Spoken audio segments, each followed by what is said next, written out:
एक समय श्री कृष्ण जी के आध्यात्मिक गुरु दुर्वासा जी, अब देखो श्री कृष्ण जी के गुरु के विषय में हमने सुना है कि संदीपनी जी उनके गुरु थे। ये इनकम्प्लीट नॉलेज है, अधूरा ज्ञान है।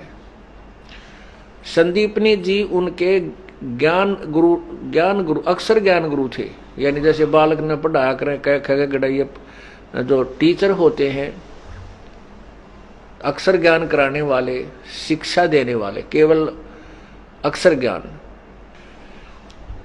दुर्वासा जी जो थे वो उनके आध्यात्मिक गुरु थे श्री कृष्ण जी के, और श्री कृष्ण जी गुरु थे पांडवों के और 56 करोड़ यादवों के, जो उनके वंशज, उनके जो उसके वंशज थे, यानी उनके अपने कुल के लोग थे, उनके भी वो धार्मिक गुरु थे, आध्यात्मिक गुरु थे श्री कृष्ण जी। और श्री कृष्ण जी के गुरु थे दुर्वासा जी। दुर्वासा जी बहुत बड़े सिद्ध पुरुष प्रसिद्ध थे। उन्होंने सिद्धियां प्राप्त कर रखी थी, क्रोधी बहुत थे। दुर्वासा जी बहुत ज्यादा तमोगुण से प्रभावित रहते थे। एक दिन दुर्वासा जी द्वारका नगरी के पास, नगर से बाहर एक बनी में, एक छोटा सा जंगल होता है, उसके बाद अलग खेत शुरू हो जाते हैं, तो उस बनी में दुर्वासा जी विराजमान हो गए। जाकर के नगर के व्यक्तियों को पता चला कि दुर्वासा जी बहुत बड़े सिद्ध पुरुष नगर के बाहर आए हुए हैं, और ऐसी चर्चाएं चली कि वो भूत भविष्य और वर्तमान के विषय में बहुत जानते हैं। लेकिन यादव जो थे वो भगवान श्री कृष्ण की आड़ में, भगवान श्री कृष्ण के साथ रह करके अभिमानी हो गए थे, क्योंकि श्री कृष्ण जी ने अपने जो प्रारब्ध कर्म अनुसार जो उनको आदेश था ऊपर से, उस अनुसार उन्होंने कंस को मारा, चाणूर को मारा, जरासंध को मारा, और केसी नामक राक्षस को मारा, पूतना को मारा, काल्यवन का वध मुचकंद से करवाया। इस प्रकार की घटनाओं से वो बहुत सुप्रसिद्ध हो गए थे, हीरो पाक गए थे। और उस हीरो की आड़ में उनके जो संतान थी, उनके जो यादव कुल के लोग थे, वो इतने अभिमानी हो गए थे कि श्री कृष्ण से ऊपर वह किससे नहीं माने थे।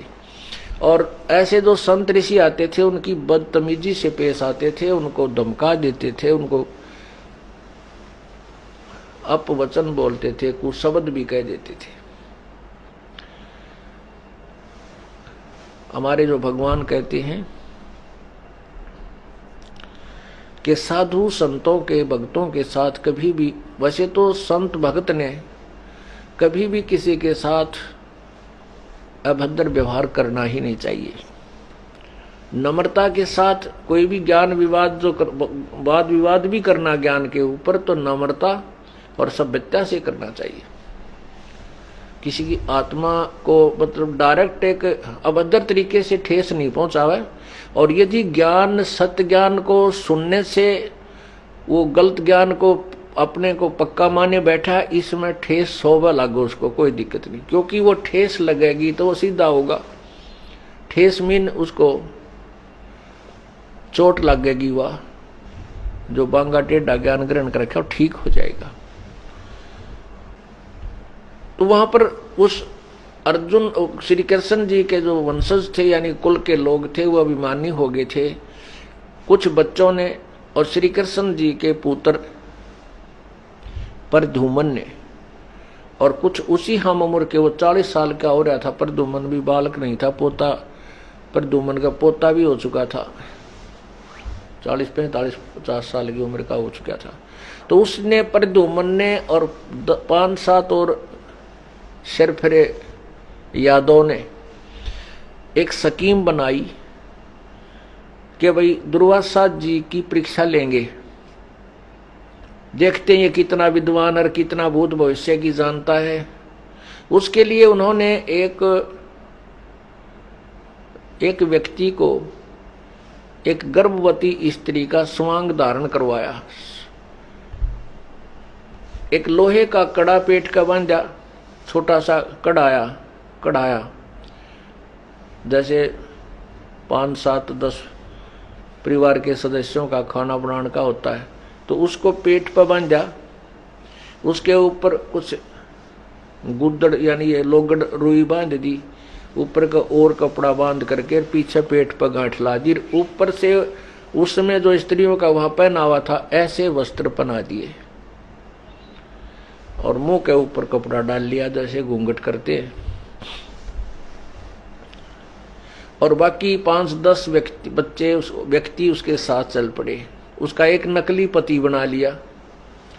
दुर्वासा जी के पास जाकर के प्रणाम किया और कहा, महात्मा जी, हमने सुना है कि आप भूत, भविष्य और वर्तमान का पूर्ण ज्ञान रखते हैं।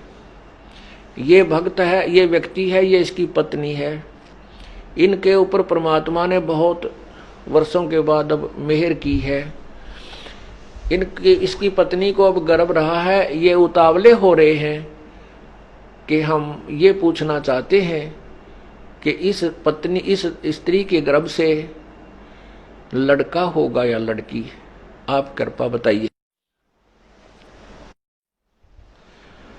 दुर्वासा जी ने जब देखा अपनी दृष्टि से, दिव्य दृष्टि से,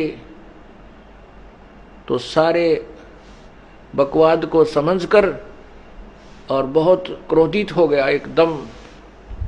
कहने लगा, बताऊं इससे क्या होगा? ये जो गर्भ है इससे यादव कुल का सर्वनाश होगा, सर्व यादों का नाश होएगा। और न्यू कर करी लाल आंख, भाई वो काढ़ा चमटा। अब वो तो डांक ठोक की भाग लिए बालक, वो व्यक्ति जो थे भाइयों के में और ना कह देर कर दे,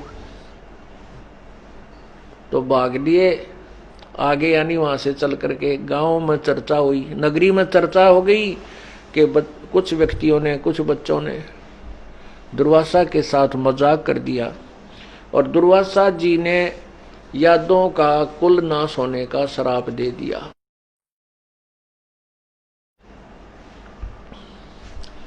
अब ये तो जो समझदार व्यक्ति थे उनको तो पता था कि भाई दुर्वासा का वचन था तोप का गोला है, ये तो कह दिया तो बात बिगड़ेगी। तो कुछ व्यक्ति कहने लगे, भी हमने क्या चिंता है, हमारे साथ हमारे गुरुदेव जो श्री कृष्ण भगवान हैं वो तो सारी ब्रह्मांड के मालिक हैं, सब कुछ कर सकते हैं। उनने कैसे ऐसे कर दिया, वो मार दिया, वो मार दिया, उसका ऐसे कर दिया, तो हम अपने गुरुदेव के पास चलते हैं, ये समाधान कर देंगे, क्यों चिंता करते हो। तो कुछ जो नगर के जो मौजूद से व्यक्ति थे 50-100 इकट्ठे हुए, बच्चों को साथ ले लिया और श्री कृष्ण जी के पास गए। श्री कृष्ण जी से प्रार्थना की कि हे गुरुदेव, ऐसे ऐसे बच्चों ने नालायकी के कारण दुर्वासा जी से मजाक कर दिया और उन्होंने श्राप दे दिया कि इस गर्भ से यादव कुल का नाश होगा, आप ही हमारी रक्षा कर सकते हैं। श्री कृष्ण जी ने कहा कि भी बच्चों को ने बहुत भारी गलती की है, साधु संतों के साथ मजाक ठीक नहीं होता। ऐसे करो, उन्हीं बच्चों को साथ ले जाओ जिन्होंने मजाक किया है, उन व्यक्तियों को, और दुर्वासा जी के चरणों में डाल दो, उसी से क्षमा याचना करो जब बात बनेगी। सभी बच्चों को, उन सभी व्यक्तियों को लेकर के दुर्वासा जी के पास गए वो मौजूद व्यक्ति। उनसे प्रार्थना की कि हे ऋषिवर, बालक है, माफ कर दो, आपके बच्चे हैं, इनसे गलती होगी, हम आप क्षमा याचना करने आए हैं। दुर्वासा जी ने कहा कि भाई मैंने जो वचन कह दिया ये वापस नहीं हो सकता, ये मेरे बस की बात नहीं, ये तो होगा ही होगा, आप जा सकते हैं। अपने बच्चों को समझा के रखा करो पहले सोचना था इन्होंने, अब आए हो तुम अक्षम याचना करने, ऐसे ऐसे बहुत सी बातें सुनाई। तो व्यक्ति उठकर आ गए, श्री कृष्ण के पास फिर गए। उन्होंने कहा कि भगवान ऐसे ऐसे दुर्वासा जी ने जवाब दे दिया है और वो कह रहे हैं कि तुम जो वचन मैंने कह दिया ये मैं वापस नहीं कर सकता, ये तो होगा ही होगा। तो पूरे नगर में चूल्हा नहीं चढ़ा, खाना नहीं पका, कि तो नाश हो गया। और श्री कृष्ण जी से बताया गया कि पूरा नगर संताप में है, सब डरे हुए हैं, भयभीत हो गए हैं, कोई खाना भी नहीं पका रहा है। तब श्री कृष्ण जी ने कहा कि क्यों चिंता करते हो, मैं बता समाधान इसका, और अपना खाना खाओ, आराम से रहो, चिंता मत करो। श्री कृष्ण जी ने समाधान बताया कि आप ऐसा करो, ये जो गर्भ बनाया था ना बच्चे के ऊपर आर्टिफिशियल, ये स्वांग कराया था, नकली गर्भ बनाया था, इसमें क्या क्या वस्तु थी, वस्त्र थे और साथ में एक लोहे का कढ़ाया था।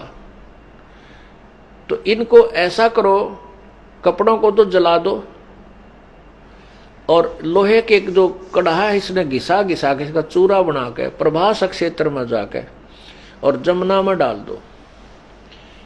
अब ना रहेगा बांस, ना बजेगी बांसुरी, ये गर्भ का सामान ही नहीं रहेगा तो फिर नाश किसका होगा अपना। जाओ आप ऐसा करो।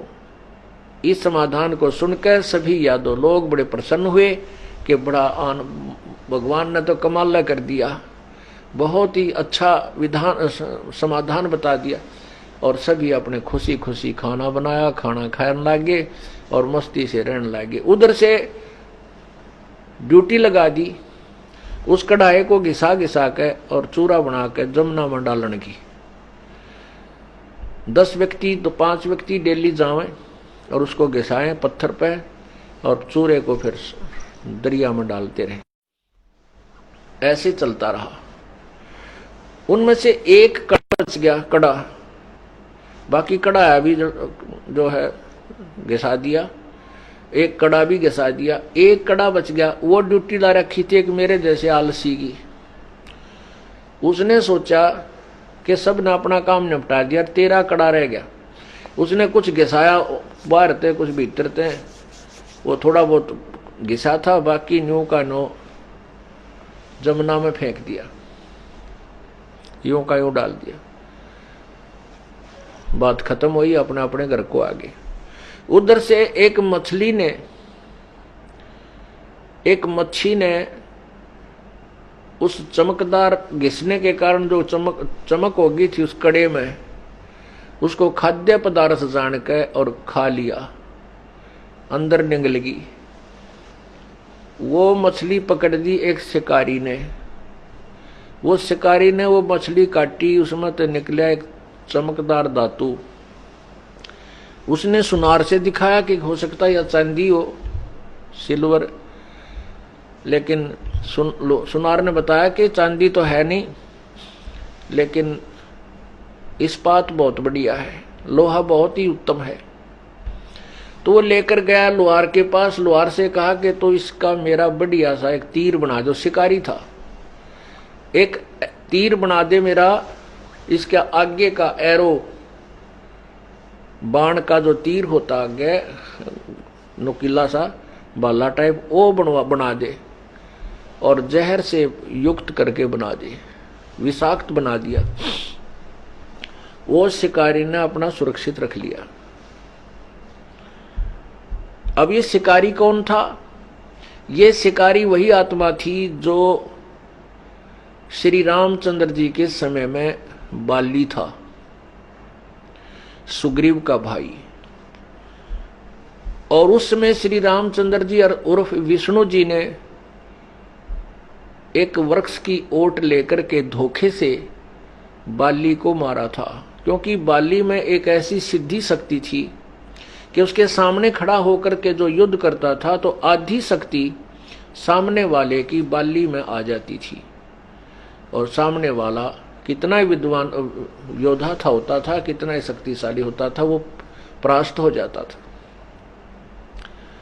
इस बात का पता था श्री रामचंद्र जी ने, श्री रामचंद्र जी ने पहले तो युद्ध करना चाहा आमने सामने खड़ा होकर के। जब रामचंद्र जी की आधी शक्ति उसकी तरफ पहुंचने लगी, उनके पैर उखड़ने लगे, तब सुग्रीव ने यह बताया कि आप वृक्ष की ओट ले लो, इसमें यह शक्ति है। तो रामचंद्र जी ने वृक्ष की ओट लेकर भारा पेड़ों तब बाली को मारा था। जब बाली ने कहा था कि अगर तू योद्धा है और अपने आप को अधिक शक्तिशाली जानता, जब जानता तो मेरे सामने आकर लड़ता, धोखे से तो दुनिया मार दे, पर इसका इतना फल भोगना पड़ेगा मिस्टर, ये इतना बदला देना पड़ेगा मेरा। तब श्री रामचंद्र जी ने कहा भी, यह बात तो मैं भी परिचित हूं, ये टिट फॉर टेट तो कहीं नहीं गया, अदले का बदला मैंने देना पड़ेगा। तो बाली ने कहा था कि कब दोगे, कि द्वापर युग में दूंगा। श्री कृष्ण बने वही विष्णु अर्थात श्री रामचंद्र जी वाली आत्मा, और सुग्रीव वाली आत्मा बनी वो शिकारी। अब इनका यहां फैसला होगा। अब क्या होता है कि उधर जो चूरा डाला था कढ़ाई का घिसा करके चूर्ण, उससे एक तेज मोटे मोटे ईंख जैसे पठेरे जैसे पत्तों का एक घास उग गया, और उसके इतने तेज पत्ते हो गए तलवार की तरह। जैसे आपने ये कुछ देखी होगी, डाब जिसने कहे, डाब एक सिंपल सा घास दिखा करे और उसके पत्ते इतने तेज तिखे होते हैं, अगर यदि उसको उंगली का लपेटा आकर या उंगली का ऐसा थोड़ा ढीला लपेटा और झटका लग जाता है, उंगली ने आधी काट दे, खाल खाल ने कती तार देती है, जख्म बना देती है पूरा गहरा, जैसे कोई चाकू लगा हो। हमने ये देखा हुआ खेतों में। तो इससे भी तेज पत्तों का घास उग गया, बहुत बड़ा बड़ा हो गया। उधर से क्या होता है कि नगर में उस द्वारिका के अंदर ऐसा उपद्रव मच गया कि कोई बड़े छोटे की लाज रही नहीं, सब उल्टे सुल्टे बोलने, आपस में लट्ठम लट्ठा, सिर फड़ुआ के कोर्ट कचहरिया में खड़े रहे, और रोजाना की 2-4 हत्याएं होने लगी नगरी में प्रतिदिन। कोई किसी की सुने नहीं, सबकी लाल आंख होगी, ऐसी आग सी लगी, वो उसका दुश्मन, वो उसका शत्रु बन गया। तो ऐसा जब नगरी में कोई उपद्रव हो जाता है, बुद्धिमान जो पूरा समझदार व्यक्ति होते हैं वो क्या करते हैं, उसका समाधान कोई आध्यात्मिक तरीका ढूंढते हैं, उसके इलाज का, उसके समाधान के लिए कोई आध्यात्मिक तरीका खोजते हैं और उसका कारण भी पता कराना चाहते हैं।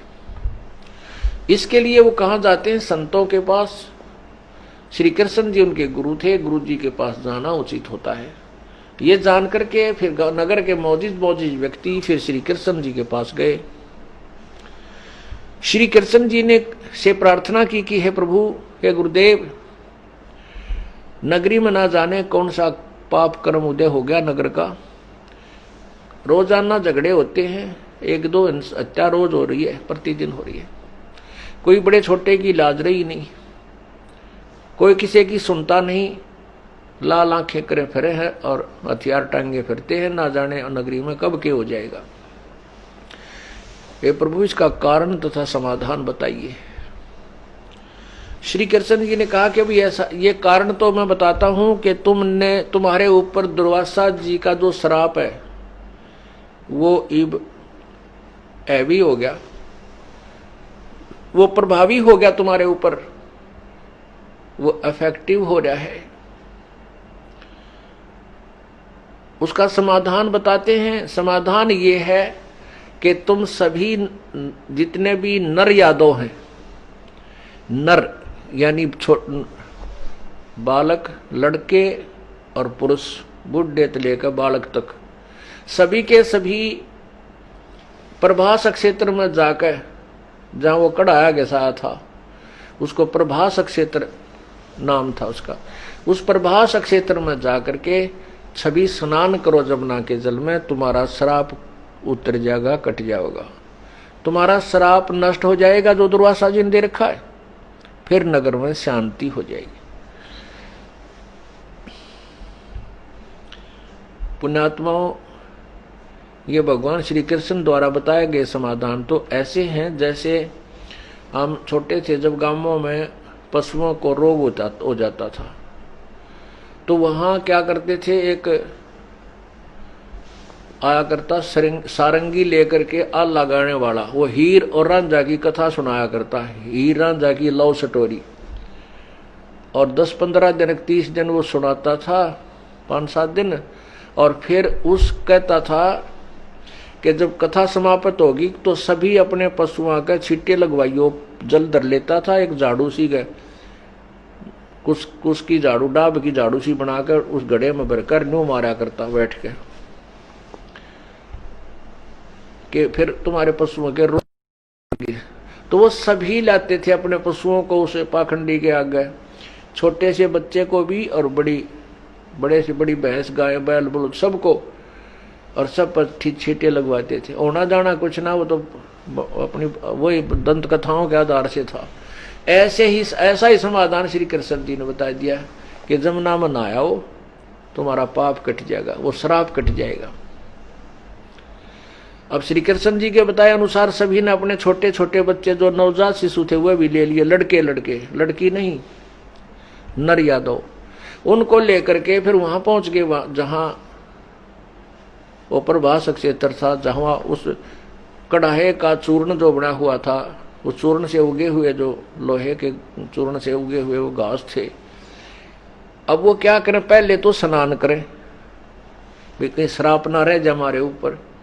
स्नान करके बाहर आवे और सामने वो जो शत्रु बने हुए थे आपस में लड़ाई छोटी मोटी कहा सुनी से, वो सामने दिखे और लाल आंख कर ले, मुक्का मुक्का, गालम गाला। फिर वो घास उठा लें, वहां से उखाड़ लें, वो घास उखाड़ कर न्यू मारे एक दूसरे के। उस घास ने तलवार का काम कर दिया, क्योंकि वो तो आध्यात्मिक तरीके से सापित घास था, उस कड़ाहे का घास था। तो वो ऐसा चले कि उसने तलवार का काम कर दिया। 56 करोड़ यादव आपस में लड़के कट के मर गए, 56 करोड़। वहां 100 के ढेर लाग गए, जमुना का पानी लाल कर दिया। यमुना का जल कति लाल कर दिया। अब पुण्यात्माओं, श्री कृष्ण जी द्वारा बताए गए समाधान से श्राप तो कटा नहीं, यादव कट गए। अब जैसे ये नादान संत ऋषि हमें मूर्ख बनाते हैं, कहते हैं कि जाओ गंगा में स्नान कर लो, तुम्हारा ये वो तो पाप विनाशक है, ऐसे है वैसे है, ये उनकी दंत कथा है, कोई लाभ नहीं होने वाला। गंगा का जल एक अमृत, बहुत सुंदर पानी है, पवित्र जल है। वो पानी का ही काम करेगा, पीन का ही काम आवेगा। स्वच्छ जल है, नहान धोने में बढ़िया है, खराब नहीं होता, उसमें एक विशेषता प्रभु की दी हुई है। वो पानी जल का ही काम करेगा, पाप काटने का नहीं करता। एक दंत कथा है गंगा के विषय में कि जब गंगा को भागीरथ के तप अनुसार नीचे भेजने लगे शिवजी के लोक से, तो गंगा ने कहा कि वहां तो पापी लोग मेरे में स्नान करेंगे अमृत लोक में, इस काल नीचे पृथ्वी लोक पर, और मैं भी पापनी हो जाऊंगी। गंगा भी डरगी कि मेरे में पापी नहावेंगे और उनके पाप मेरे लगेंगे, मैं दूषित हो जाऊंगी, मैं पापी हो जाऊंगी। तो उसको बताया गया समाधान कि तेरे अंदर को तत्वदर्शी संत स्नान करेंगे तो तेरे पाप भी कट जाएंगे। तो पुण्य आत्माओं ने क्या करें, एक सिंपल सी कथा है, एक कहावत है कि अंधा ने उत्तर दो बुलावे। किसी को अंधे ने निमंत्रण देवे तो एक उसका उंगली पकड़ने गेला होगा, यानी 2 डबल खर्चा हो गया। तो गंगा में नहावा और गंगा के स्नान फिर संत काटे, तो क्यों ना हम संतों के पास ही चले जाएं जो गंगा का भी उद्धार करें। तो ऐसे हमने अब निष्कर्ष से तत्व ज्ञान वाली दृष्टि से देखना है। गीता जी अध्याय नंबर 16 के श्लोक 23 में कहा है कि शास्त्र विधि को त्याग कर जो मनमाना आचरण करते हैं, मनमानी पूजाएं करते हैं, उनको न तो कोई सुख होता है, न उनका कोई सिद्धि प्राप्त होती है, और न ही उनकी कोई गति होती है, अर्थात व्यर्थ है। तो 24वें श्लोक में कहा कि जो शास्त्र विरुद्ध साधना त्यागनी है, त्यागने योग्य है, जो करने योग्य है या ना करने योग्य है, इसका फैसला भी सदग्रंथों से ही करना, किसी व्यक्ति से कहने से नहीं। तो हमने इस तत्व ज्ञान रूपी जो तत्व ज्ञान है, इसमें सदग्रंथों के आधार से आपको प्रमाण दिए जाते हैं। तो इनके आधार से हमने उन सदग्रंथों में लिखे हुए आध्यात्मिक कर्म को करना है, और जो उनमें नहीं लिखा है उनको त्याग देना है। वो मनमाना आचरण है। तो ऐसे श्री कृष्ण जी ने भी मनमाना आचरण बताया। आगे क्या होता है कि सभी यादव मर गए, नष्ट हो गए, आपस में लड़ मरे।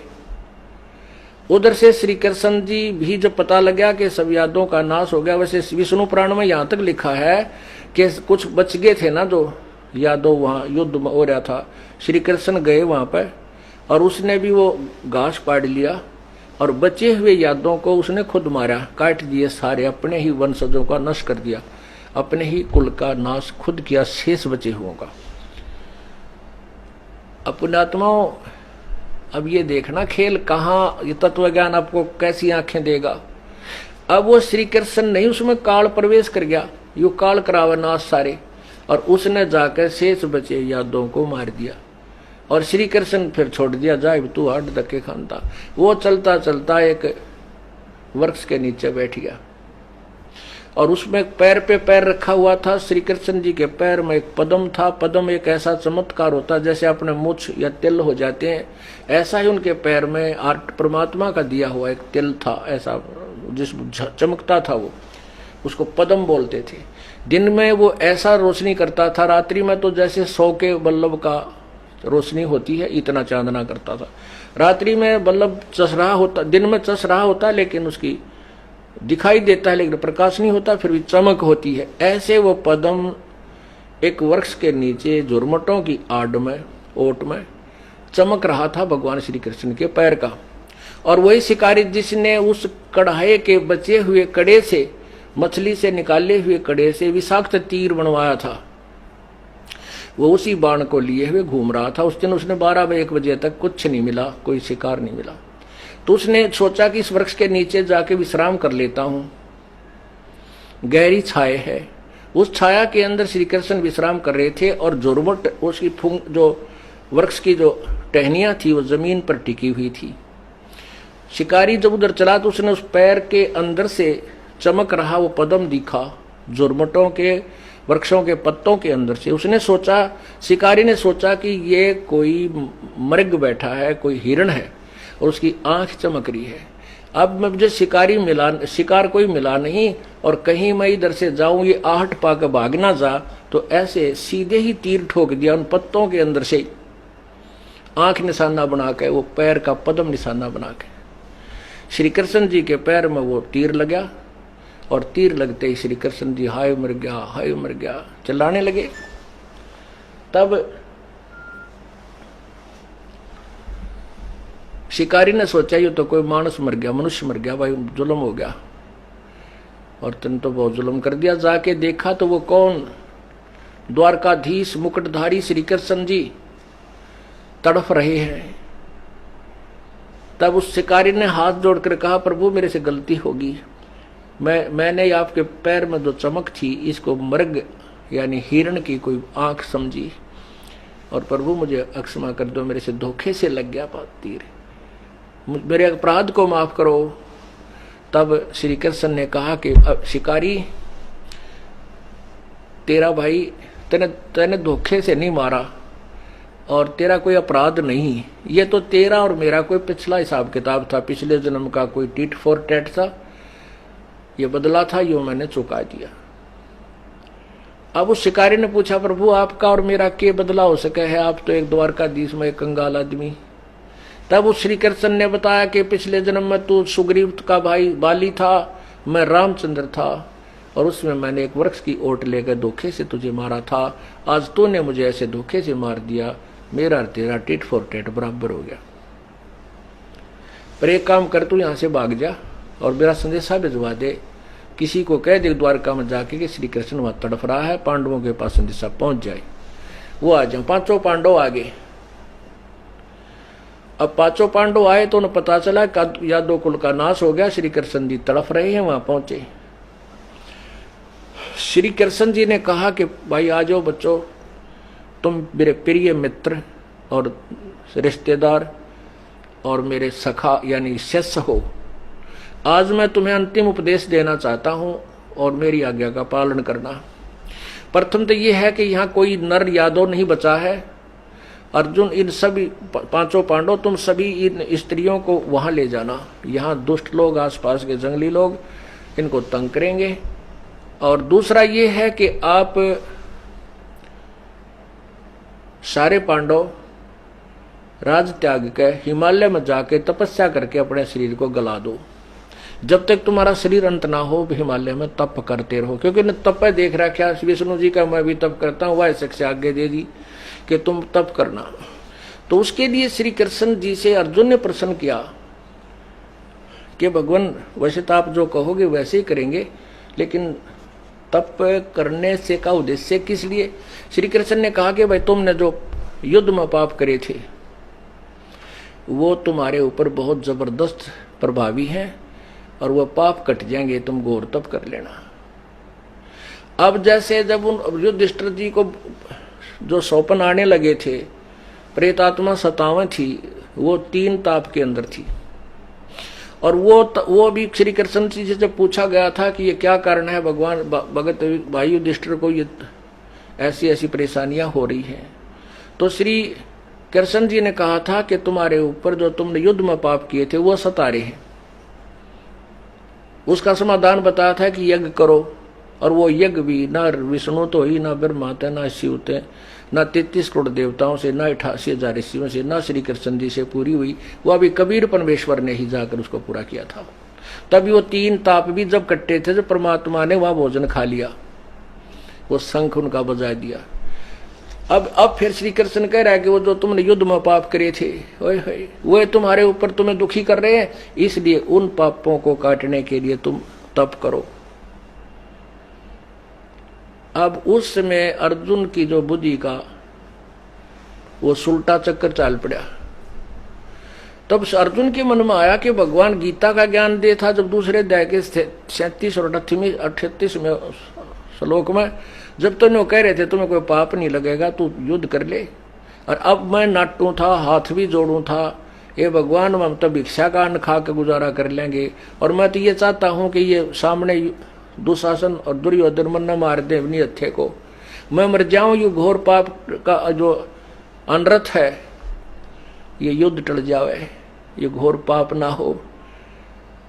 और उस समय आपने जुल्म किया हमारे को, मेरे को डराया, बूंदा से सब विकराल शरीर दिखाया और कहा तो युद्ध कर ले, लालच दिया, तू मर गया तो जो है स्वर्ग में जाएगा, और जीवित रहा तो विजय हुआ तो पृथ्वी के राज्य को भोगेगा।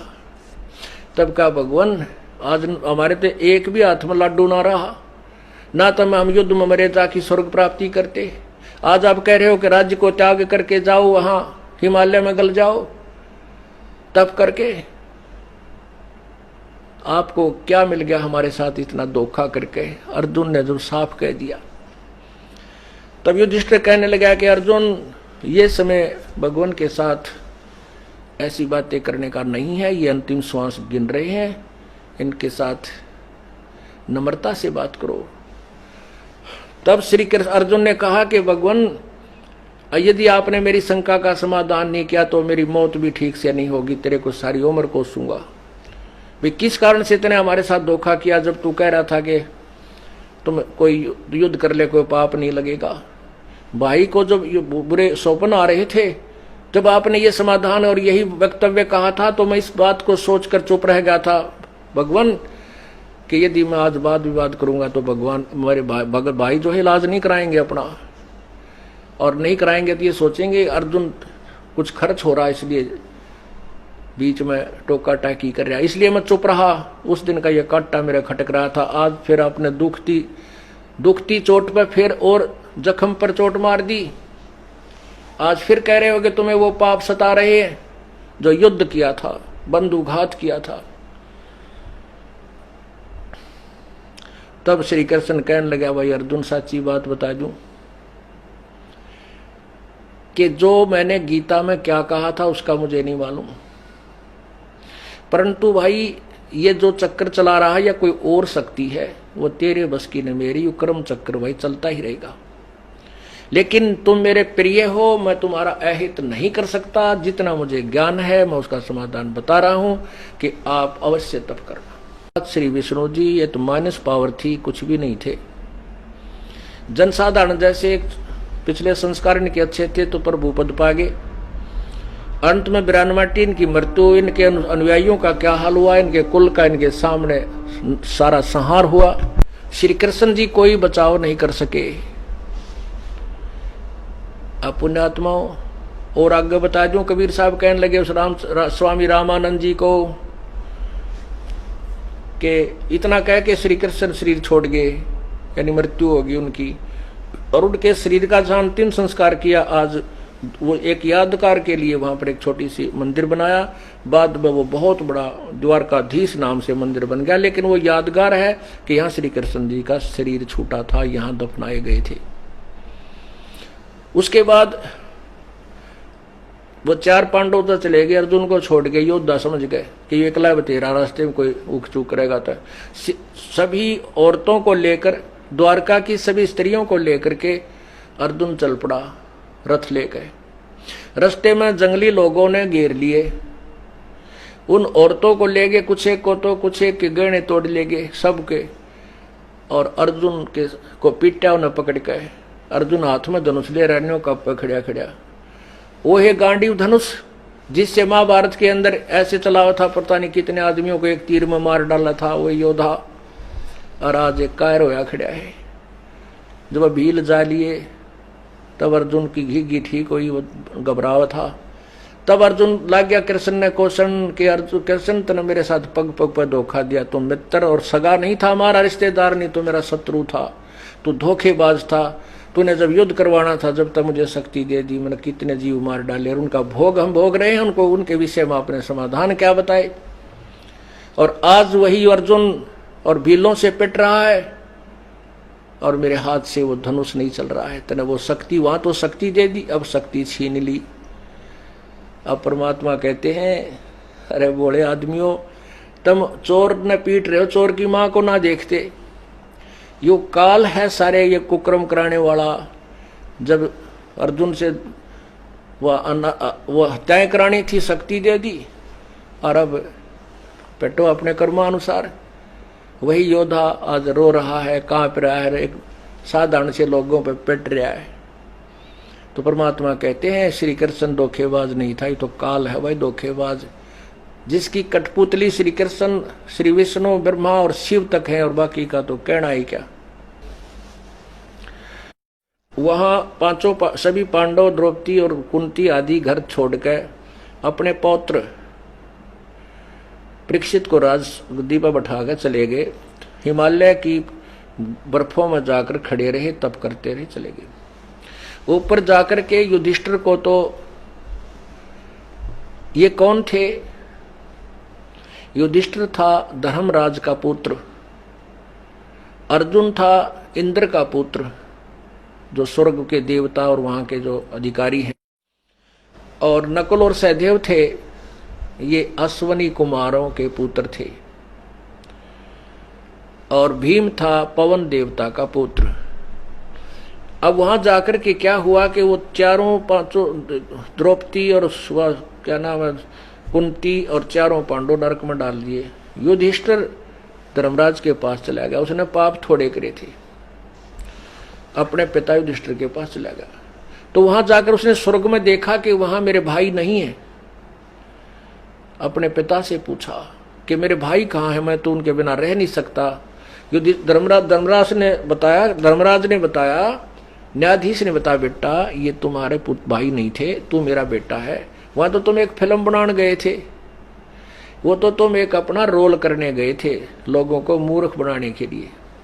अब पुण्यात्माओं देखो, एक फिल्म बनाई जाती है, पिक्चर बनाता है एक करोड़पति का बेटा और एक रिक्शा चालक का रोल करता है, गरीब सा पाटे से लत्ते हैं और टूटे से वस्त्र जूते पहन के रिक्शा चलाता है और वो फिल्म बना जाए। जब वहां फिल्म का रोल करे इतना रिक्शा चालक है, फिर तो करोड़पति का मालिक, अरबपति का बेटा है वो, और जो है ना 80-80 लाख की गाड़ियों में चलता है। वो तो हमें मूर्ख बनाने के लिए रोल कर रहा था, धंधा का अपना काम जो है ना धन कमाने के लिए, और हम उस करोड़पति के बेटे को रिक्शा चालक सुनकर समझकर उसकी फिल्म देखते रहते हैं और अपना समय भी वेस्ट करते हैं और पैसा भी वेस्ट करते हैं। तो कबीर परमात्मा बता रहे हैं कि धर्म, परमात्मा ने बताया कबीर साहब ने स्वामी रामानंद जी को कि वह तो काल के द्वारा यहाँ गए एक हीरो बनाए थे और यह फिल्म बना गए महाभारत।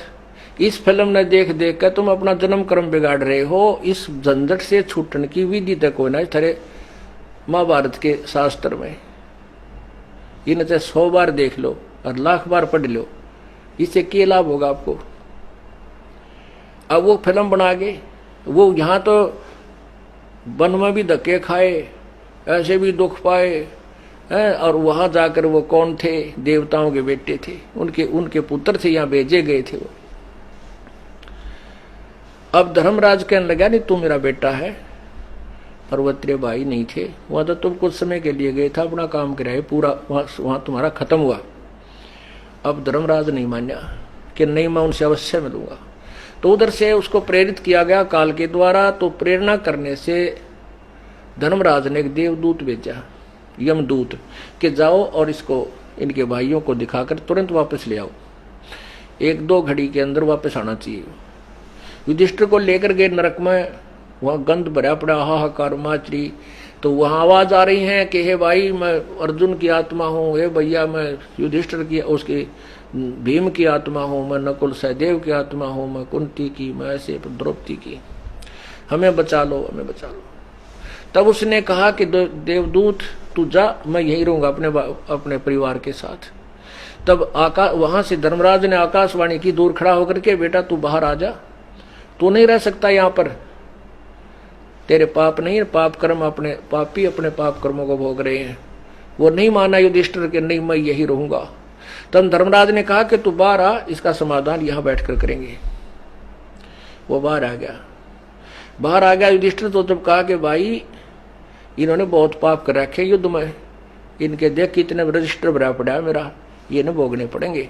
और तेरा केवल एक पाप था कि तूने झूठ बोला था, अश्वत्थामा मर गया, उसका भी तुझे कुछ समय नरक में डालना था, इसलिए तेरे को इतने समय तक नरक में इस कारण से जाना पड़ा। अब तू नरक नहीं जा सकता, अब बाहर रहो। तो बोला नहीं मैं जाऊंगा, मैं तो यही रहूंगा। तब धर्मराज ने अपने पुत्र की इज्जत देखी तो तब कहा कि बेटा तू एक काम कर सकता, अपने कुछ पुण्य इनको दे देता कि ये बाहर आ सके। धर्मराज ने अपने आद्य पुण्य संकल्प कर दिए। वो उन पुण्यों के आधार से वो 6 आत्मा जो अंदर पड़ी थी उनके परिवार की, वो बाहर आ गई, उनको स्वर्ग भेज दिया गया। अब पुण्यात्माओं ये है तत्व ज्ञान। अब निचोड़ निकाला कबीर परमेश्वर ने कि जब तक युधिष्ठिर के द्वारा दिए हुए पुण्य उन शेष पांडवों के पास रहेंगे तब तक तो स्वर्ग में रहेंगे। उसके बाद फिर वो पुण्य समाप्त होते ही वो फिर नरक में डाले जाएंगे, युद्ध में किए हुए पापों को वो फिर भोगेंगे। मासा घटे न चल बधे, वेदना लिखे जो लेख, और सच्चा सतगुरु माँ मेट कह भाई ऊपर मार दे मेघ। पूर्ण परमात्मा तत्वदर्शी संत पूर्ण परमात्मा की भक्ति करवा के वो कबीर परमेश्वर की रजा से वो सब कर्मों को पापों को नष्ट कर दिया जाता है। परमात्मा कहते हैं जब ही सतनाम हृदय पढ़ो, भयो पाप को नासे, जैसे चिंगारी अग्नि की भाई पड़े पुराने घासे। परमात्मा कबीर जी कहते हैं कि हमारी भक्ति से, वो सच्चे नाम का जाप करने से ऐसे पाप नष्ट हो जाते हैं जैसे सूखे घास में एक सीख की तिल्ली बहुत है, सबको नष्ट कर देती है, जला के राख कर देती है, हवा चलती है राख को भी साफ कर देती है। बोलो सतगुरुदेव।